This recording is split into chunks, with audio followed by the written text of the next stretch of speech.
Welcome back sa Pinoy MD, mga kapuso ngayong pong umaga. Makakasama nga po natin ang ating resident internist at wellness expert na si Doc Oyi para sagutin ang inyong mga Facebook questions. Kaya i-good morning na natin siya. Good morning, Doc!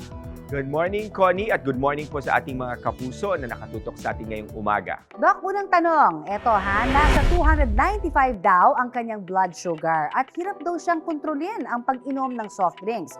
Ano raw kaya ang pwede niyang gawin? Tanong po yan ni Sirk Abad. Alam mo kasi yung paboritong inumin, meron niyang isang substance, no, yung tinatawag nating high fructose corn syrup na talagang proven para ito ay maka-elicit ng cravings para sa dito, no. So kaya talagang hindi mo mapigilan, no. So maaari ka maghanap ng mga substitute, no, para dito. Unang-una na diyan, pwede mong simulan ang pag-inom ng instead yung talagang regular na beverages, ang iinumin mo yung tinatawag nating soda water, no. So ito ay wala talagang asukal, kung hindi parang oxidized na water lamang ito. Or pwede mong gawin kung talagang, lalo na kung ginagawa mong pantawid uhaw ang soft drinks, no, ay pwede kang uminom ng malamig talaga na tinatawag nating infused water, kung saan ang ordinaryong tubig ay pwede mong lagyan ng prutas o tulad ng lemon, no. So tapos maraming yelo, magkakaroon din ng same effect na makakatawid din ito ng pagkauhaw na nararamdaman mo. So these are some of the options na pwede mong gamitin para maitawid mo ang sarili mo at ma-overcome mo yung addiction mo dito sa soft drinks. Eto naman, Doc, pwede raw ba sa diabetic ang intermittent fasting? Mula naman po yan kay Ato Dagsaan. Ato, alam mo, pwede, ngunit aking babala na, no, kailangan mo talagang ikonsulta ito sa iyong endocrinologist or dun sa doktor mo or sa family doctor mo bago mo, kung talagang gusto mong subukan ang maraming benepisyong makukuha mo with fasting, no. So talagang lalong-lalo na kung ikaw ay maraming maintenance na gamot na iniinom, hindi ka basta-basta pwedeng mag-undergo ng fasting kung walang supervision ng doktor mo, no. So at hindi lang naman fasting, kung hindi mo pa naman nasisimulang baguhin ang kalidad ng iyong nutrisyon, huwag ka munang ambisyon ng fasting kasi ang fasting ay hindi uubra sa mga taong kulang na nga ang sustansya ng kanilang katawan, no. So papapayo ko sa iyo, kumonsulta ka sa doktor at i-discuss mo tong option na to at yung timing at preparasyon bago ka mag-undergo ng fasting as part of your health regimen, dapat ikaw ay guided ng isang doktor. Kaya heto na ang ating next question, Doc. Nasa 356 daw ang resulta ng kanyang uric acid at na-diagnose daw siyang may hyperacidity.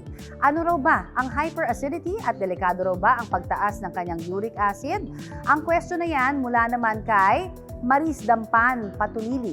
Actually, yung uric acid natin sa dugo, 1/3 lang yan ang nagmumula sa ating pagkain, tulad ng pagkain natin ng mga high purine foods, di ba? Karamihan sa uric acid natin sa dugo, actually, ito ay refleksyon ng cell damage or cell turnover, no? So, kaya 2/3 niyan ay nagmumula talaga as basura galing sa loob ng ating katawan. Kasi pag maagang namamatay ang ating cell, no, yung lahat ng laman nito tulad ng RNA and DNA natin, ito yung nako-convert into pyrimidines at yung pyrimidines naman i-convert yan into uric acid. Kasi para mailabas nga yung basura ng mga namatay na cells. Kaya kung umiiwas ka na sa pagkain ng mga matataas na high purine foods and yet ang uric acid mo ay mataas pa rin, itignan natin kung anong dahilan bakit maagang namamatay ang cells ng iyong katawan. Kasi pag ito'y nagpatuloy, ang uric acid actually ay isa sa pinakaunang babala na magdudulot ng problema sa iba't ibang parte ng iyong katawan tulad ng sa atay, sa bato at even sa ating puso, no? Kasi itong uric acid, isa ito sa sisira noong kalusugan ng ating blood vessel, no? At pag nasira ang ating blood vessels, tulad ng sabi ko, maraming karamdaman ang maaaring idulot nito sa iyo. And last but not the least, ano raw ba ang sintomas ng celiac disease? At bawal daw ba talagang kumain ng mga gluten food? Mula naman yan kay Len Senora. Well, yung celiac or celiac sprue or what we call gluten enteropathy, no? So, gluten sensitive enteropathy, no? So, lalo na bawal talaga lalong-lalo na kung may genetic mutation na present sa iyo that makes it difficult o nahihirapan ng sistema ng iyong katawan na ma-metabolize ang gluten. Ang gluten, kailangan natin itong i-break down, no? So, pero kung ikaw ay merong problema na talagang meron kang gluten sensitivity or gluten intolerance because of your genetic makeup, every time nakakain ka ng gluten-rich foods, ito ay magdudulot sa sistema ng iyong katawan ng tinatawag nating inflammation response. Kung talagang kumpirmado na ikaw ay gluten sensitive or gluten intolerant, dapat mo talaga itong iwasan.